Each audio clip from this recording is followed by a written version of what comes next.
Alright, so in an example like this, the minute you start seeing something like a w to the fourth minus a number with nothing in between, so just something to the fourth minus a number, chances are that this is really a difference of squares. So what I'm going to advise you to do is to put this constant into your calculator. And when you do, just take the square root of it. And the square root of 2401 is 49. What this will then allow us to do is to rewrite the equation in this manner. So I've got w squared square, which is w to the fourth, minus 49 squared, which is 2401. And you can clearly see in this the difference of squares. So now I'm going to go ahead and split it up as the true difference of squares, so a w squared minus 49 and a w squared plus 49. Now what we always have to do is make sure we're fully factoring. So continue to look, and I notice that the w squared minus 49, and again a clue is something minus something is a clue, something squared minus something, can be further broken up into a w squared minus a 7 squared and a w squared plus a 49. And I can break that first part up into w minus 7, w plus 7, times w squared plus 49. And then this would be your final answer. So once again, we began by looking at something to the fourth minus a number. This is a clue to a possible difference of squares. So we went ahead and took the square root of 2401 and got 49. We split that up, or rewrote it I should say, as something squared minus something squared. We're able to clearly write the difference of squares and then fully factor, so we repeated the process. First rule of factoring is always to look for a GCF, a greatest common factor. And I noticed in this one that there is a y squared in both locations. So I'm going to begin by pulling out the y squared, and then that's going to leave me with an x cubed minus and 8. And once again, I'm looking for clues to forms. And here I see something cubed minus 8. That something cubed minus 8 is a clue to the difference of squares. So I'm going to rewrite my y squared. That doesn't change. So I'm going to go ahead and write this as an x cubed minus 2 cubed, since 2 cubed is 8. And now I'm going to go through our little sum of cubes formula. I'm going to be calling x the first and 2 the second in my little formula. So the way I'm working this through is I'm going to go first one, second one, first one squared, the product of those, so the product of the first and the second, and the last one squared. First sign will be the same as the original. Second sign is not. Last one is always positive.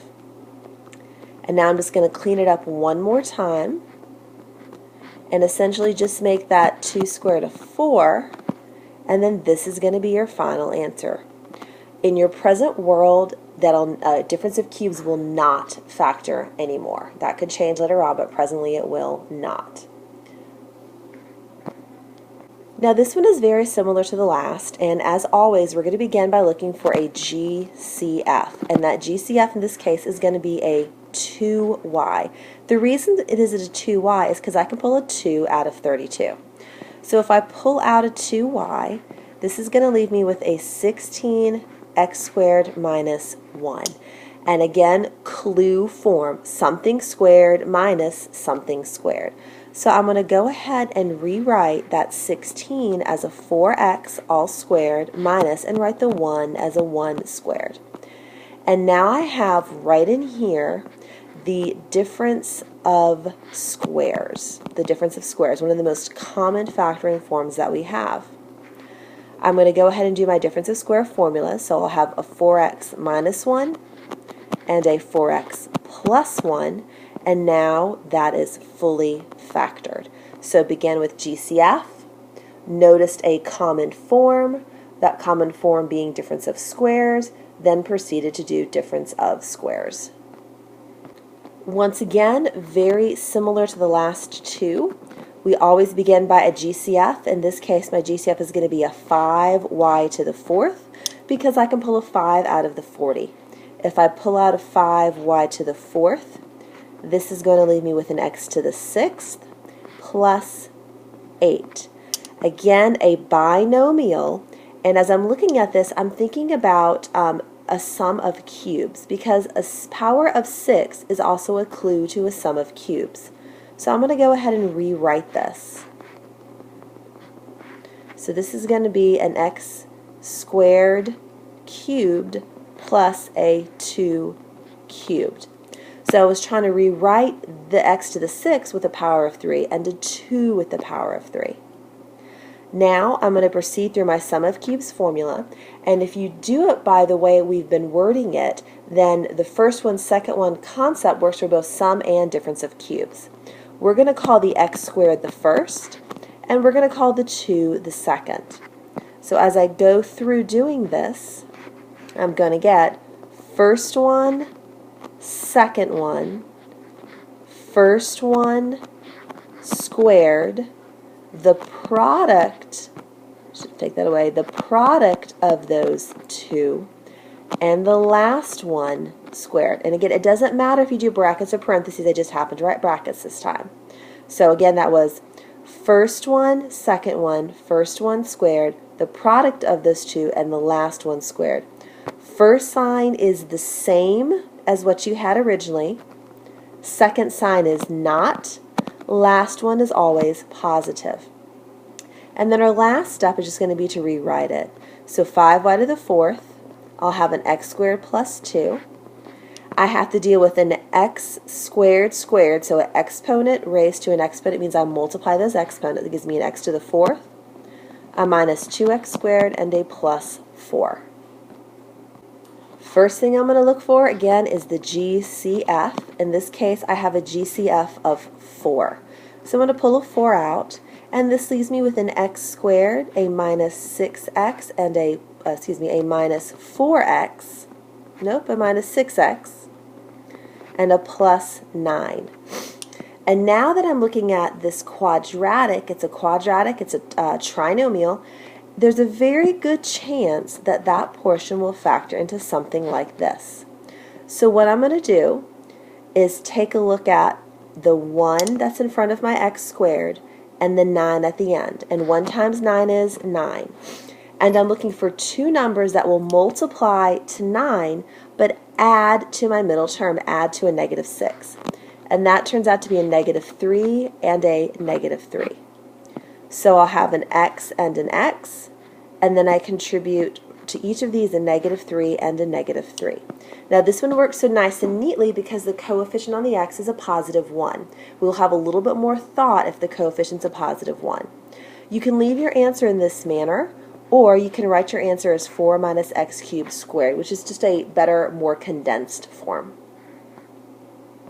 Once again, beginning by looking at any GCFs, and in this case there is nothing in common. But I do notice again the form. I have a cube minus a cube. So what I'm going to try and do is rewrite it very clearly as one item cubed and another item cubed. So 8 is really 2 cubed, so I'm going to put a 2x.